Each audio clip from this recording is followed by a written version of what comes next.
Megan Foster never expected the sentence that would change her marriage to sound so calm.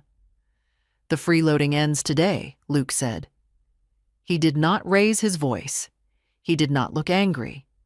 He said it the same way he talked about new policies at work or changes to his team, like it was reasonable, like it was logical, like it was already decided.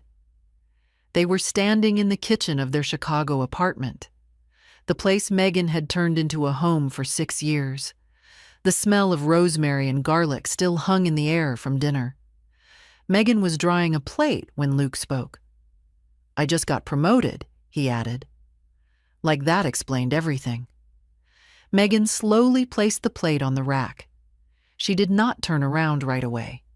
She knew that tone. It was the tone of a man who had practiced something in his head until it sounded fair. "You heard me?" Luke continued. "We need to separate our money. I am not going to carry someone who is not pulling their weight." Megan turned to face him. 6 years of marriage. 6 years of shared bills, shared mornings, shared dreams, reduced to one word. Freeloader. She looked at Luke. His expensive new suit. His polished shoes. The confidence that came with a higher title and a bigger paycheck. "What do you mean?" she asked quietly. "I mean, we need financial independence," Luke said. "My money should be my money. Your money should be yours. We split expenses. We keep things fair." "Fair." Megan nodded once. "Okay," she said. Luke blinked. He had been ready for a fight, for tears, for anger, for guilt. He was not ready for agreement. "Okay," he repeated.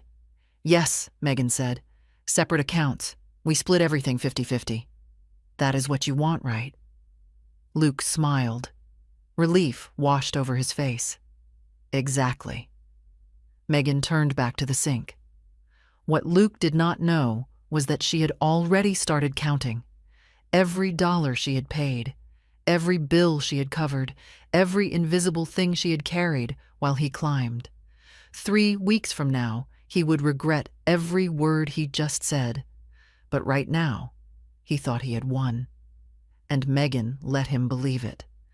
Megan Foster was not the woman Luke thought she was.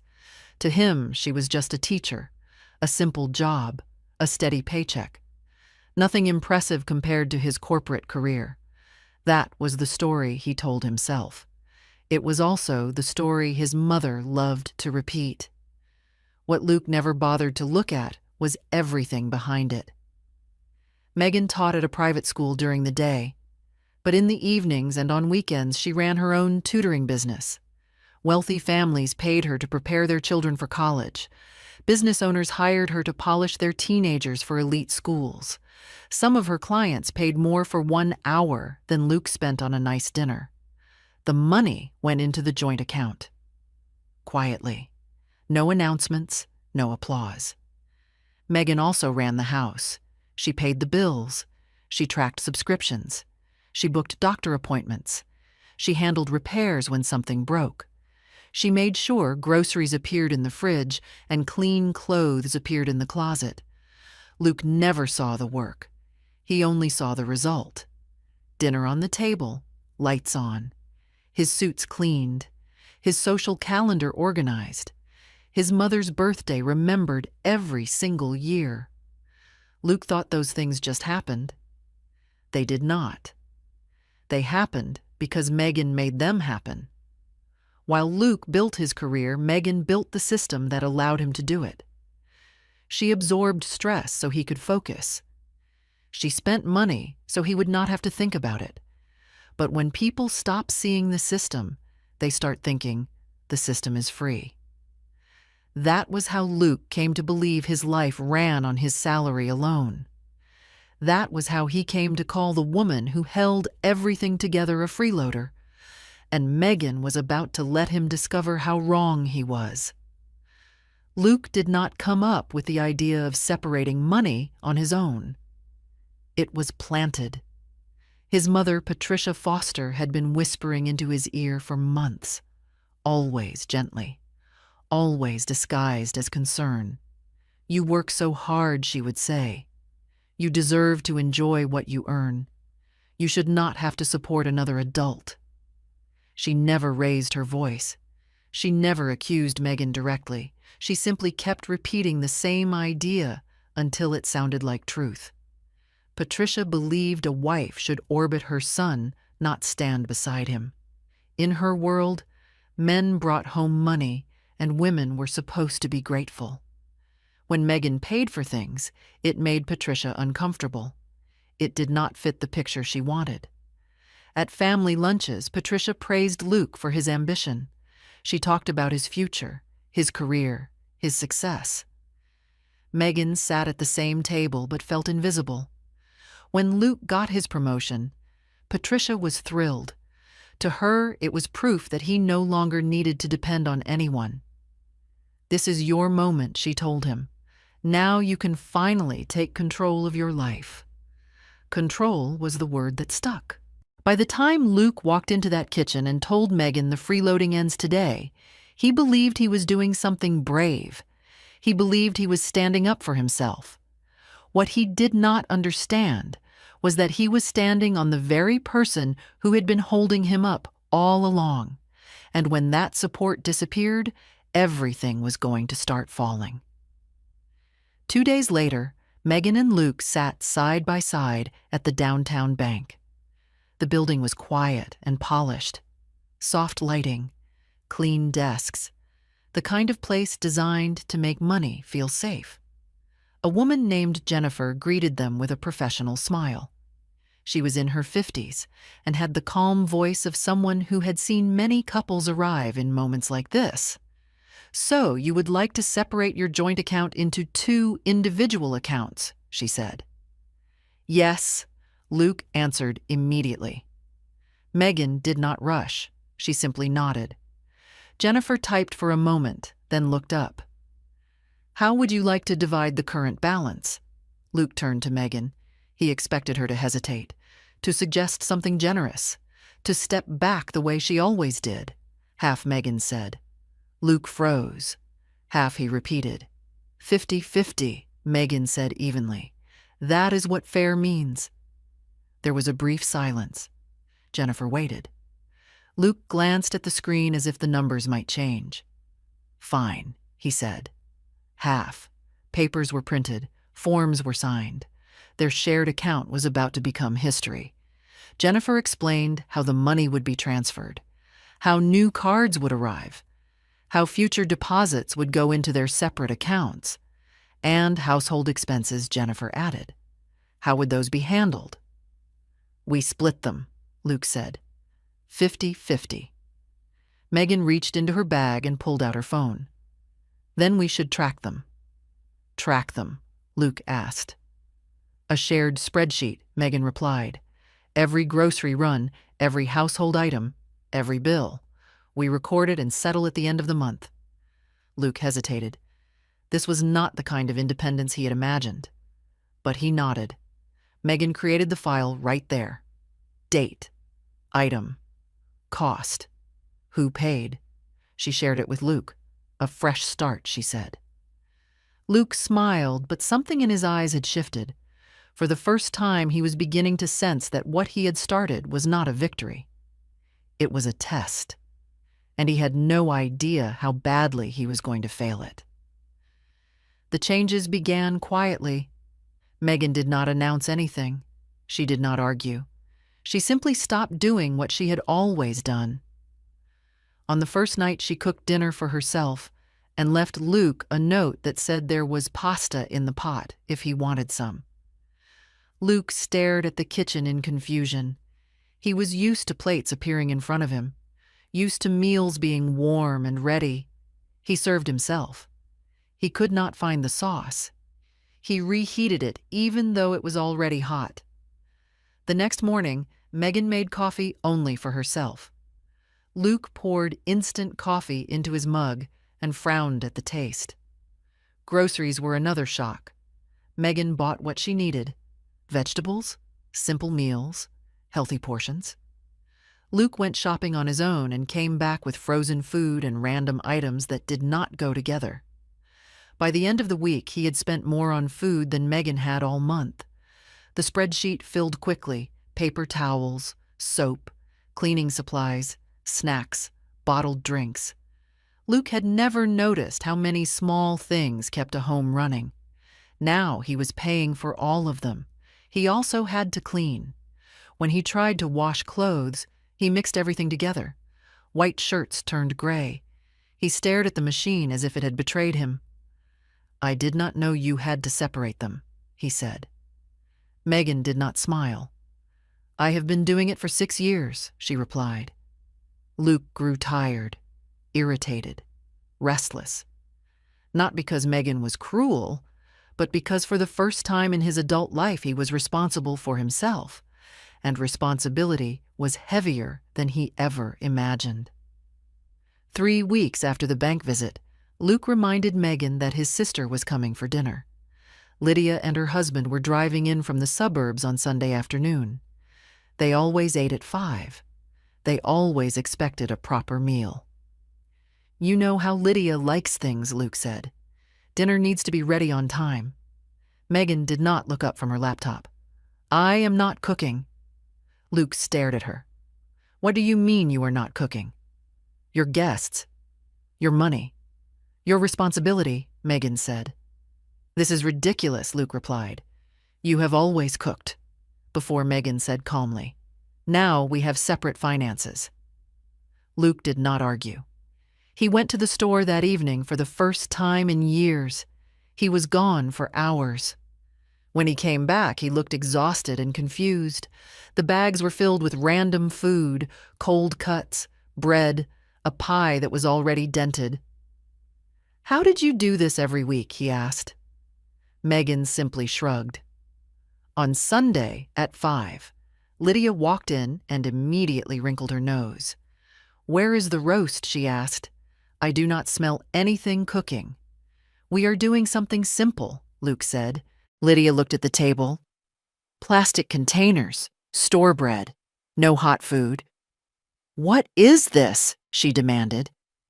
Megan was sitting in the living room reading. Luke swallowed. "Megan and I have separate finances now. She is not cooking anymore." Lydia turned to Megan. "What happened?" Luke explained everything: the promotion, the freeloading comment, the 50-50 split. When he finished, Lydia laughed. Not kindly. "You and Mom told the woman who runs your entire life that she was a burden." Luke stayed silent. "That is insane," Lydia said. "David, we are leaving." She leaned down and kissed Megan on the cheek. "You deserve better." Luke stood in the middle of the room, staring at the food he could not even prepare. For the first time, he saw how alone he had made himself. After Lydia left, Megan walked to her desk and brought back a folder. She placed it on the table between them. "Everything is in here," she said. 6 years of numbers. Luke looked at the folder but did not open it. Megan did. "My income," she began. "Teaching and tutoring. Almost $400,000. Luke frowned. "Housing." Megan continued. "Rent, utilities, internet. The portion I paid beyond half. Over $48,000. His mouth opened slightly. "Food," Megan said. "Groceries, household supplies, gifts for your family, holidays, birthdays, over $30,000. She paused. "Your golf membership, too." Luke stared at the pages. "I thought those things just happened," he whispered. "They happened because I paid for them," Megan replied. She turned to the final section. 15 hours a week of cooking and cleaning, 10 hours of managing schedules and family events. If I charged even the minimum rate, it would be nearly $200,000 more. The room went silent. Luke looked smaller now. "I did not know," he said. "You did not look," Megan replied. Luke rubbed his face. "What do you want from me?" Megan closed the folder. "I want to be seen." For the first time since this began, Luke understood that the woman he called a freeloader had been carrying his life on her back, and that weight was finally crushing him instead. That night, Luke's phone rang. It was his father, Richard. Luke put it on speaker. I heard everything Richard said. Lydia told me. Luke did not speak. You do remember who planned every birthday, every holiday, every family visit, Richard continued. Silence. It was Megan, he said. She made this family work. Luke swallowed. You lived comfortably because your wife paid with her time and her money, Richard said. And you called that freeloading. I did not mean to hurt her, Luke said quietly. Intent does not erase damage, Richard replied. You took without seeing. That is worse. Richard paused. If you want to keep this marriage, you need to learn to value what you have before it is gone. The call ended. Luke sat on the couch staring at the dark screen. For the first time, he was not angry. He was ashamed. Luke did not suddenly become a better man. He became a confused one. The next week he tried to do things Megan had always done. He washed clothes and ruined half of them. He vacuumed and broke the machine. He cooked eggs and burned them into the pan. I do not know how you did all of this, he said one night.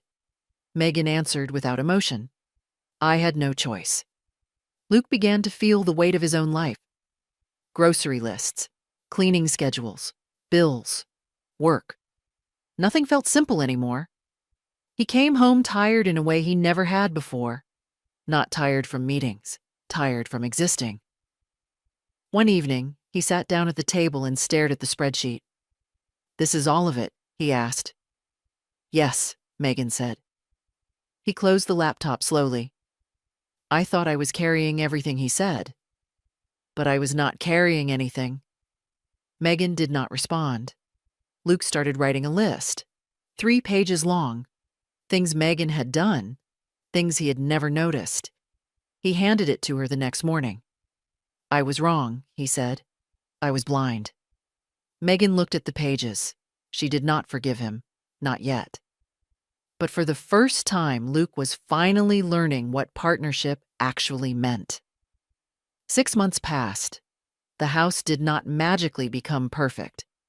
But Luke was different. He made his own grocery lists now. He learned which vegetables lasted and which spoiled fast. He cooked simple meals that slowly became better.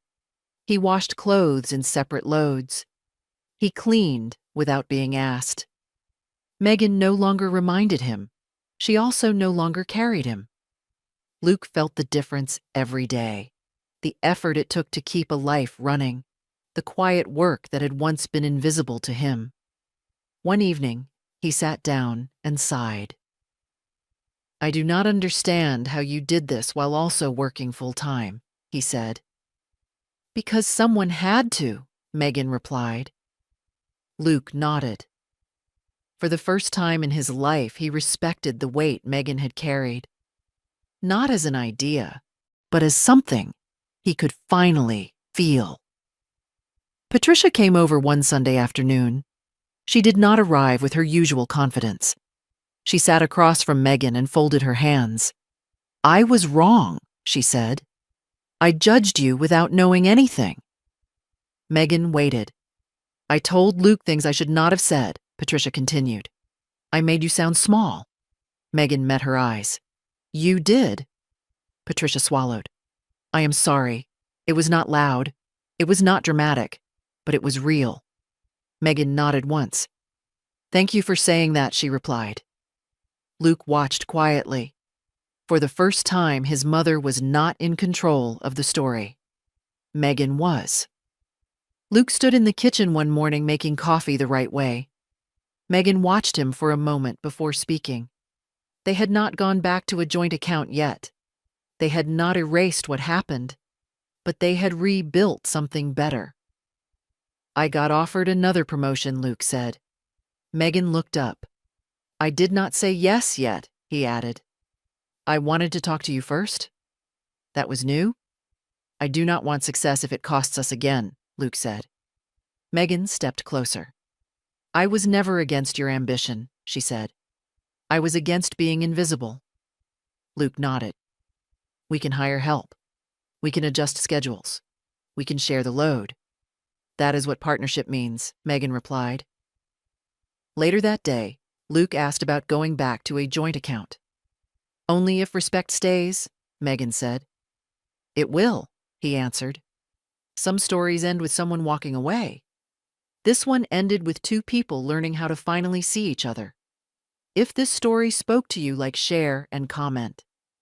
Sometimes the strongest revenge is not leaving. It is refusing to be invisible ever again.